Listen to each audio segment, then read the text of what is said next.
Afternoon, everybody. How are we feeling the day after the night, after the lunch after the night? You all okay? That's as enthusiastic as I was expecting, actually, so that's good. Right, so this talk, we're going to talk about TCC, PPPC, PPPCP, and OMGWTFBBQ. If you were here last year, you would have seen my role as Principal Product and Platform Engineer at DataJar, and as you may know, DataJar joined Jamf in July, so I'm now Principal Software Engineer at Jamf. I still need to find a better staff photo for myself, but you know, it's been almost a year, we'll see what happens. But today's talk is neither of those. My words are my own, you can't blame my employers for this. This is me coming to talk to you as Mac Mule. Mac Mule, one of the people that runs London Apple Admins, who you've heard Darren and Steve and stuff talk about, and Mac Mule, one of the Mac admins on the Mac Admin Slack. Now, Brighton itself is going to have a special place in my heart because this is where DataJar was based and founded. And those of you who've been here, it's a great place to come down. But I don't live here and I can't live down here because every time I go to Brighton, it rains. So apologies for Wednesday, that's my fault. But it's a consistent thing that happens. I'm actually from a place called Watford. Now, not Watford as in Watford Gap. For those who don't know, Watford Gap is where in England we have the north-south divide. So south of it, you're a southerner, north of it, you're a northerner. I thought it was called this because that was one of the first service stations that was created in England. And the bands would travel from like Liverpool, Manchester, down to London, or vice versa. We're talking so many years ago that Keith Richards didn't have wrinkles. So it was a fair while.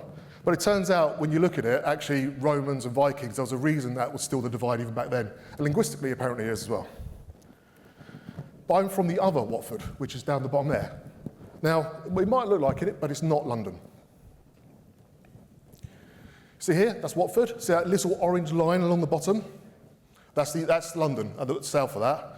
And despite what Warner Brothers Studio says, top left, it's not London. Despite being in the M25, it's not London.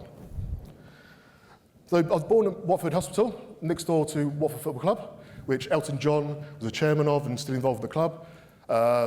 A couple of years ago, he's doing his farewell tour, his Yellow Brick Road tour. We got to see him actually at the ground itself, which was really cool. Watford's also known for Jerry Halliwell or Jerry Horner, depends on if you know her as a Spice Girl, if you know her as Christine Horner's wife, and Anthony Joshua as well. But the first few years of my life was in Borehamwood. Now, Borehamwood's one of these wrong side of the track places because the places there are named after the next town, the next village. So Elstree Studios are there, and Elstree Studios, Indiana Jones has been filmed there, scenes of the Labyrinth film as well. Stanley Kubrick filmed a lot there, and this is him laughing on the set of The Shining after it burnt down, partly. So, and here you go, obviously Star Wars as well. But strangely enough, Walford is there, if you know EastEnders, UK soap opera thing. So Walford's near Watford, but Walford's in East London, but actually it's in Hertfordshire. That's how that works. But from about the age of 6, living in Bushey. Bushey is where my dad was born. In fact, the council house, or social housing, that my dad was born in is still in the family. So, and Bushey itself, Michael Botillo, born there. Simon Le Bon. The Attenboroughs, David and Richard, there's a family home there. And George Michael and Andrew Ridgely, yes, I got it right, went to school there, Bushey Meads, same time as my dad did, but he didn't know him, but they're there at the same time. And Kenny Baker lived there. So because of how close it was to Elstree, because of the filming, he was in Bushey, and my dad used to babysit for R2D2, which is quite cool. But as you try and move on with your life, and you move away, or try and move somewhere, Bushey was too expensive, Borehamwood was too expensive, Watford was too expensive. So we moved to this place called South Oxley. South Oxley itself was built after the Second World War to house people that were displaced from the Blitz, and the area itself has got an interesting reputation because the locals didn't want to see it. So there's actually woodlands encircling all of it, and then there's a train line down the other bit. Originally owned by the Cross and Blackwell family, if you remember the old brand. I think they're part of the Nestle group now. And this is just like, this is our train station. It's Zone 7 on the Overground, still not London. And the train line gives you the village over the other side, the right side of the track, so we're still the wrong side. They've been gentrifying the area, and it used to be called Oxley Central, and only recently have they changed it to South Oxy Central. That's 3 years down the line. So it's still a branding issue. And those of you with maybe a long memory might remember this, the BBC, The Choir, 15 years ago, and that was actually filmed in South Oxy itself. There's still people in the choir, they still do that as well. So that's generally where I've lived. Apart from when I spent 8 weeks as a barman on Brownsea Castle, on Brownsea Island, which is in Port Harbour, and it's where the first scout camp was, and the castle is 14th century castle that John Lewis have let off of National Trust. So what's this ramble all about? Well, I've seen if you're awake. Also the fact that I am just a tall hobbit. I was born in a shire, I live in a shire, so that gives me an excuse of second breakfasts and hairy feet. And if you want to call me, you can call me an oxymoron, because I now live in South Oxy. But you're not here for my autobiography. So let's get back to the task at hand. Okay, so TCC, PPC, PPPCP, OMGWTFBBQ. So start off looking at TCC. TCC stands for Transparency, Consent and Control. The easiest way of showing this is to show you through an iOS device. This started off in iOS 10, and it's an example here, here's my phone, load up an app like Pokemon Go, and there it's asking to use your location. And on there, the text itself, below the bold text, has got what's called a purpose string, where the developers put in a message to say why you need to do this thing. So that's the transparency bit. Hey, we need to check your location because we want to do this. The consent is obviously when you click the button there, say allow once or don't. And there might be additional things they need as well. And this is where that control bit comes, because even after you've accepted, you can go back and turn it off, turn it on. So this is the point of being very transparent with the user, also being contextual with when you ask people to do stuff, and actually the user having the power. So that was iOS 10 when that landed. With High Sierra, we started to have a thing called user data protections came in. Certain areas that we could access before, we might have been told that we can't access anymore. Nothing really happened with that until we move over to Mojave. And Mojave brought with itself privacy preferences, policy control, and dark mode. What this meant there was a way that we could actually allow access to certain processes to the areas that were restricted before and different areas. So first of all, we had 11 or so things, PPPCs, that we could use to allow access to systems, to areas across the OS.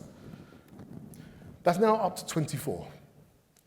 And I'm pretty sure June 10th, that week, we're going to have some more. There's just going to be a thing, a pattern. It's always going to be there now. And it's just going to keep being extended and extended. On macOS, again, it's about the context still, but this is where you might see it. For example, someone's joining a Zoom meeting using Chrome or whatever. They go click on the audio, join audio or show video button, and they'll get prompts like this. Do they wish to allow it? But the main purpose here is that it's going to be in context. So if you're packaging software for people and deploying it, there used to be a time where you deploy it, can I load it, there's a splash screen gone or whatever, good, cool, done. Now you've got to go and use the thing to see what you're triggering. Or work with your customer, user, colleague, whatever you call them, and just deploy it and see what they come back with and work with them on that. And context is important here as well. So if you're running something like Jamf Recon or a command line thing that's going to be searching different parts of the OS and stuff, you may get these prompts as well. So this was me. All these prompts did come up after running Recon because it's trying to search for certain things across the disk. Now, in this instance, you then shouldn't think, oh, I need to give terminal access to all this stuff across all of my devices that I manage.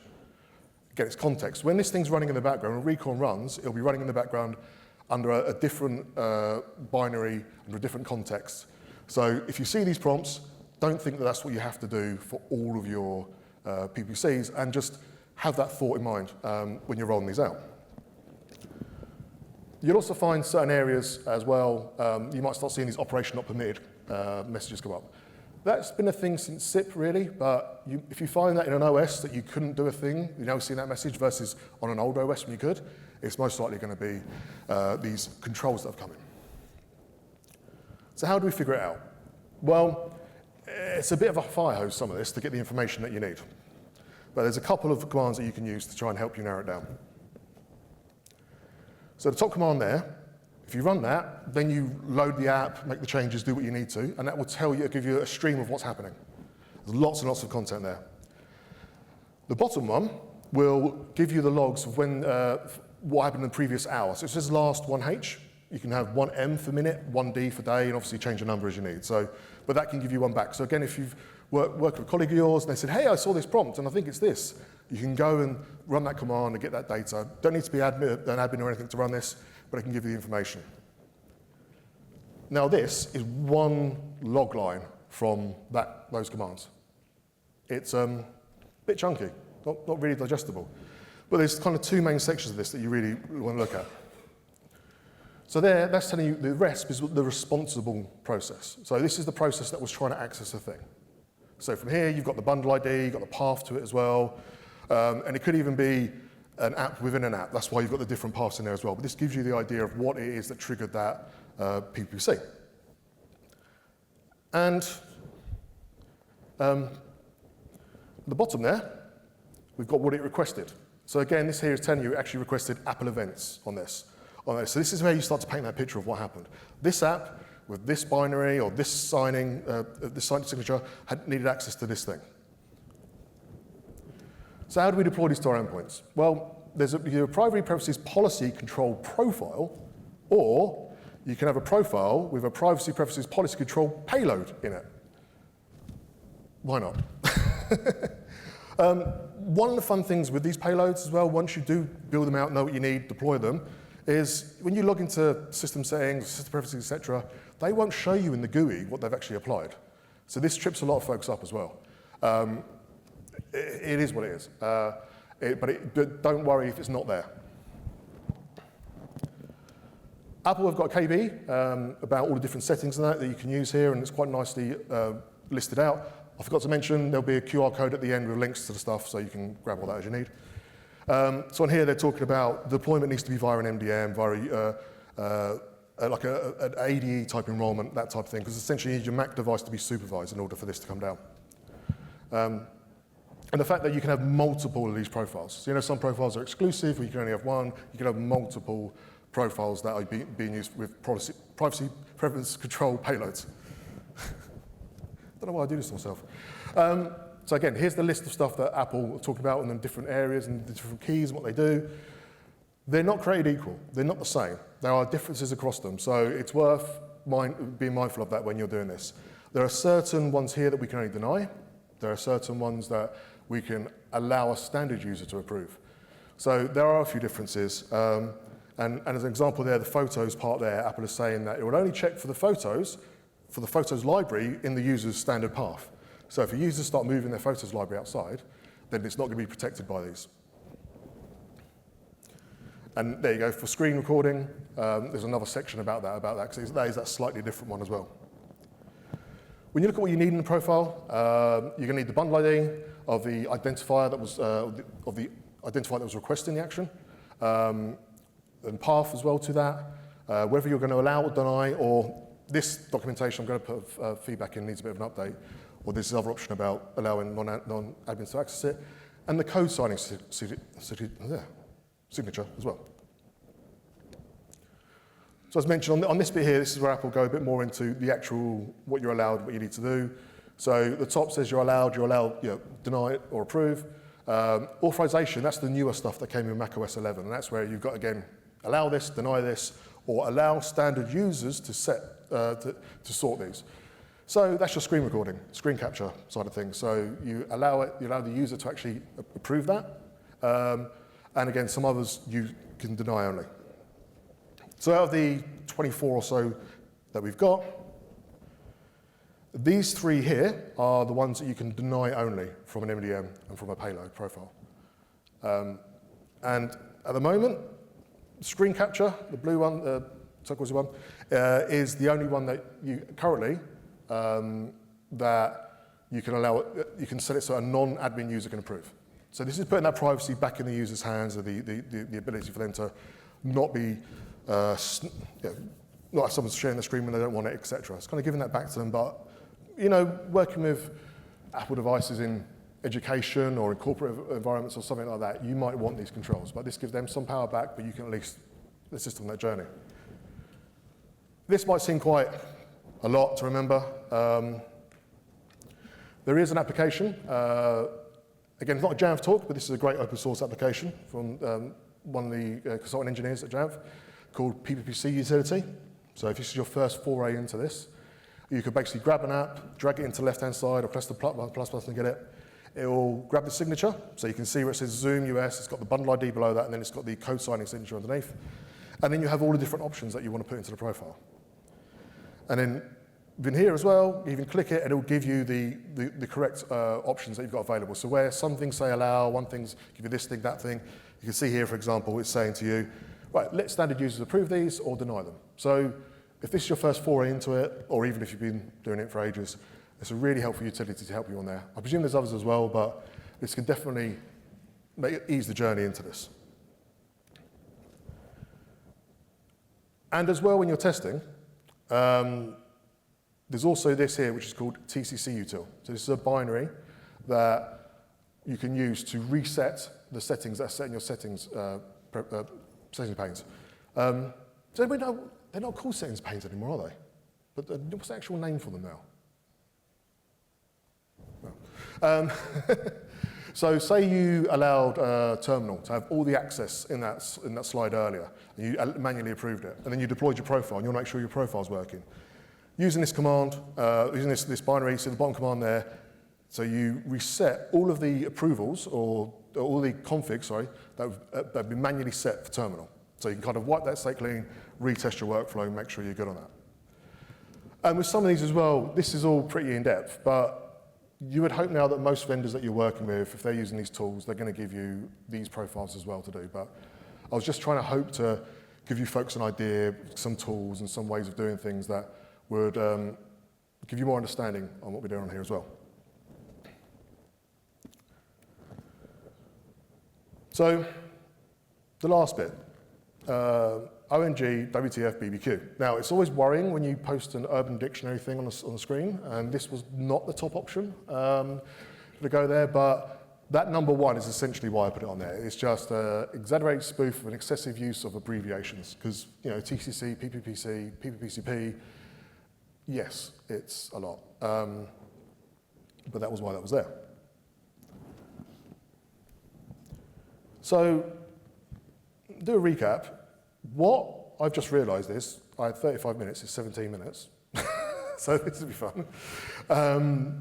But there's been 10 slides and a couple of hundred transitions, so I thought I was going to be long, so I think I've done okay. So just to recap, yeah. So, like I said, Soul Hobbit, oxymoron. We looked at the transparency, consent and control, like the history of that and that type of thing, as well as user data protections. We had a quick overview of the services available, the privacy preference policy control services. It's actually, yes, Apple has been some of their documentation. So the things that we have got in our control, how we can set them, how we know what they are, etc. We talked about the context of this, of making sure that you don't just deploy an app to your colleagues, you need to actually run through the app, maybe start some meetings, use it in a certain way, see what pops up. And again, the discovery piece being that using the logs to go back historically, or running the logs while you make the changes to see what you actually need to put in there. And then we talked about the privacy preferences policy control payload/profile. So it's a double abbreviation, which is never confusing. I say Apple's got some great documentation on it, but in reality, I think it's good to know, but you can use other tools. Your MDM's probably got a GUI for you to add these, or there'll be things like PPC utility, etc.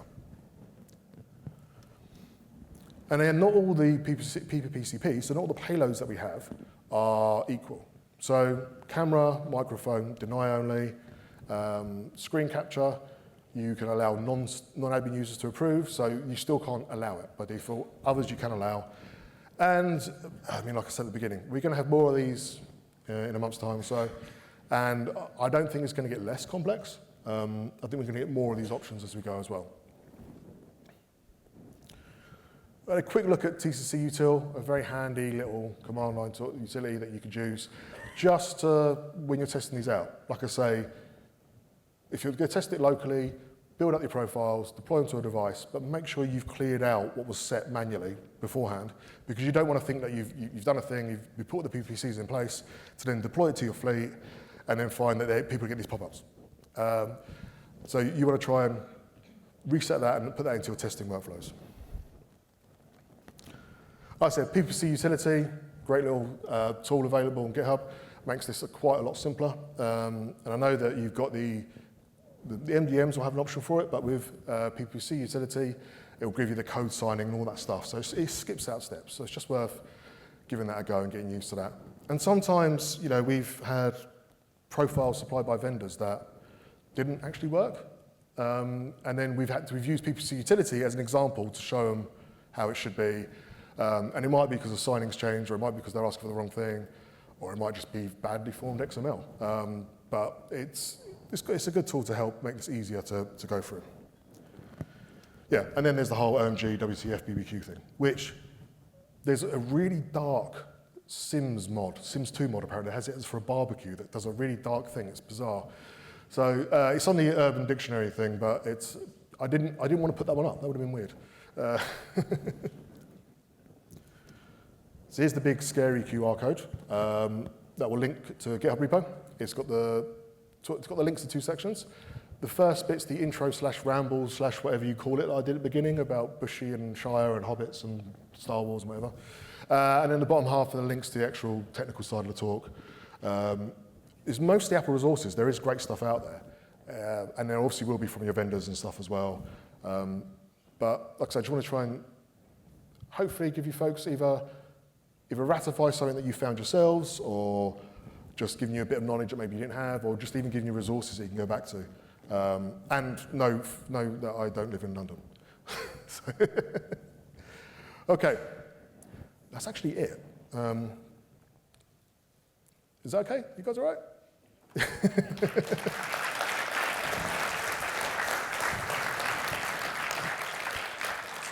Thanks, Ben. I'm afraid Ryan, our local Troy McClure, has left the building, so you get me again. So we've got some time for questions, if anybody's got any questions, but I'll hopefully start this side of the room. The bizarre thing is, those of you that know me know that I often can't stop talking, yet I've now had a short talk. This is a weird position to be in. Oh no.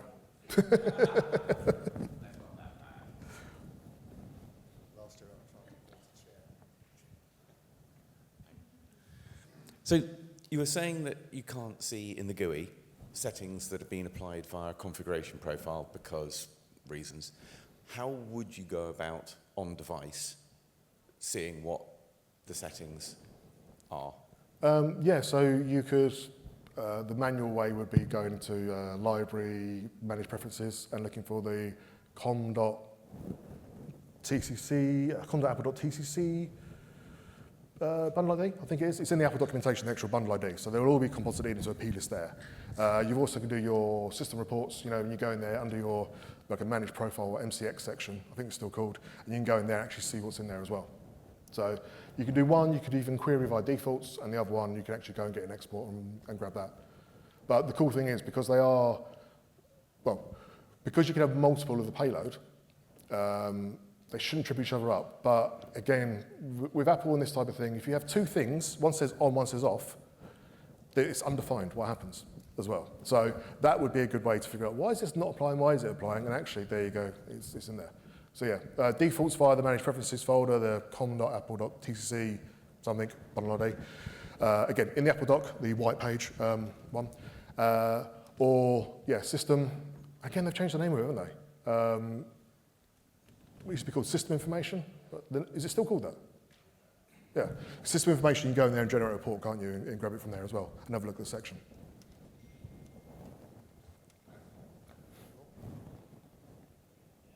No, I think we're good. Thanks. Thanks very much, Ben. Right, thank you all. Another round of applause for Ben.